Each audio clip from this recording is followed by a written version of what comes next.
못살게 구는 친구에게 당당하게 맞서는 법. 학교 폭력, 패러다임을 전환하는 180도 법칙. 학교 폭력은 단순히 물리적인 충돌을 넘어 특정 대상을 의도적으로 고립시키는 잔인한 괴롭힘이다. 피해 학생들은 홀로 외로이 학교 생활을 이어가며 친구들과 어울리려 해도 거절당하기 일쑤다. 이러한 따돌림은 피해 학생에게 깊은 불행을 안겨주며 스스로가 모두에게 외면받고 있다는 절망감을 느끼게 한다.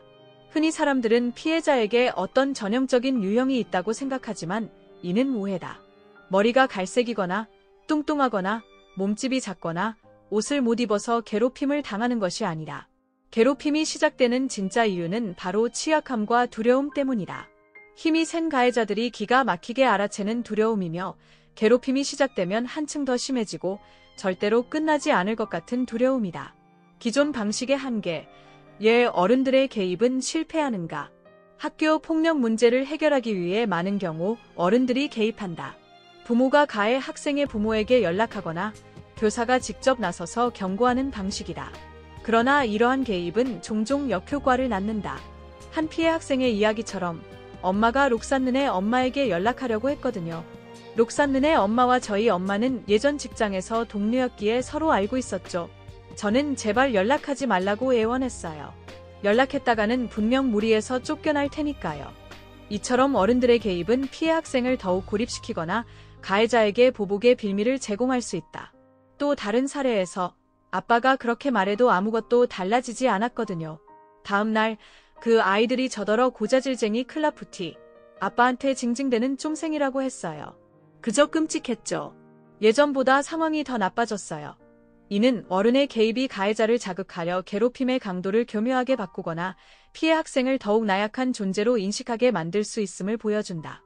어른이 개입하는 행동은 괴롭힘을 당하는 아이가 스스로를 지킬 수 있는 능력이 없다는 의미가 돼. 그러면 도리어 괴롭힘 가해자를 자극할 수가 있어. 이는 기존의 해결 방식이 갖는 근본적인 한계점을 명확히 보여준다. 180도 법칙의 탄생, 역발상적 대응 전략. 그렇다면 어떻게 이 악순환을 끊어낼 수 있을까? 프랑스 최고의 학교 폭력 전문가 에마니엘 피케는 폭력의 폭력으로 대응하지 않고도 다툼에서 벗어나 오히려 이길 수 있는 영리한 전략을 제시한다.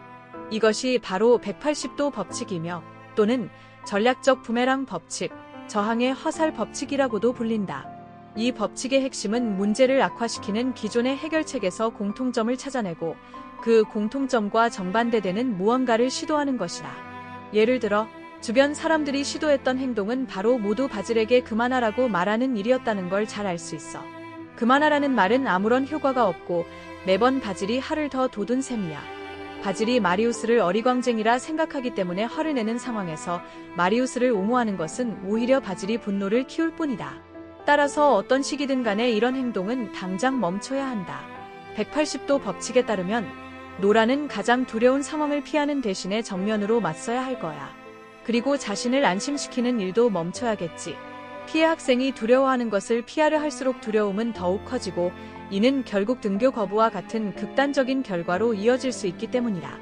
스스로 자신을 지키는 힘, 내면의 변화와 용기. 180도 법칙은 피해 학생이 외부에 의존하는 대신 스스로 문제를 해결하고 자신을 지킬 수 있는 힘을 기르도록 돕는다.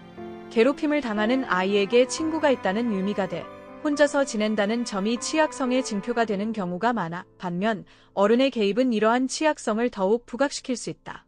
이 법칙은 피해 학생이 자신의 감정을 통제하고 상황을 주도하게 만든다. 슬픔은 분노나 두려움과 비슷해. 슬픔이라는 감정을 통제하고 부정하려 할수록 슬픔은 더욱 불어나거든. 마치 멈출 줄 모르는 쓰나미처럼 커지지. 따라서 슬픔을 통제하고 눈물을 줄이려는 시도 대신 슬픔을 자연스럽게 받아들이는 것이 중요하다. 제가 바랐던 건 사람들이 저를 그만 쳐다보는 거였으니까요. 이런 생각이 들었죠. 이러면 상황이 더 나빠질 거야. 사람들이 전보다 훨씬 더 많이 나를 쳐다볼 거야. 물론 예전과 똑같은 눈빛으로 쳐다보는 건 아닐 테지만 완전히 확신이 서는 것도 아니었어요. 제 마음 이해하세요? 이러한 내면의 두려움과 불안감을 직시하고 가장 두려운 상황을 피하지 않고 정면으로 맞서는 용기가 필요하다. 전학은 최후의 수단이 되어야 한다. 학교를 떠나는 사람이 야레드일 수밖에 없다는 점을 생각해 본다면 이 방법은 어디까지나 최후의 수단이 되어야겠지. 게다가 새로 전학을 간 학교에서 혹시나 비슷한 공격을 또 받게 된다면 야레드는 자신을 지키는 방법을 영영 모르게 될 거야. 180도 법칙은 괴롭힘은 원어 혹은 신체적인 폭력이 반복되는 것이라고 정의할 수 있어. 한 사람 또는 여러 사람이 스스로를 보호할 수 없는 사람에게 하는 행동이야. 라는 정의에 기반하여 스스로를 보호할 수 없는 상태에서 벗어나 능동적으로 자신을 지킬 수 있도록 훈련하는 것을 목표로 한다. 자신을 괴롭히는 가해자에게 응수하기 어려운 상황에서 이 법칙은 피해 학생에게 새로운 시각과 실질적인 도구를 제공한다. 이 책의 핵심 메시지. 학교 폭력은 피해자의 취약성에서 비롯되며 기존의 수동적이거나 외부 개입 위주의 해결 방식은 오히려 문제를 악화시킬 수 있다. 이 책은 180도 법칙이라는 역발상적인 전략을 통해 피해자가 스스로 두려움에 맞서고 능동적으로 자신을 보호하는 방법을 익히도록 돕는 것이 핵심이다. 추천 글. 학교 폭력으로 고통받는 자녀를 둔 부모님, 그리고 스스로 괴롭힘에 맞서고 싶은 청소년들에게 이 책은 새로운 희망과 실질적인 해결책을 제시합니다. 피상적인 위로 대신 문제를 해결할 수 있는 강력한 무기를 손에 쥐어줄 것입니다. 용기를 내어 180도 법칙을 삶에 적용하고 당신의 일상을 되찾으세요.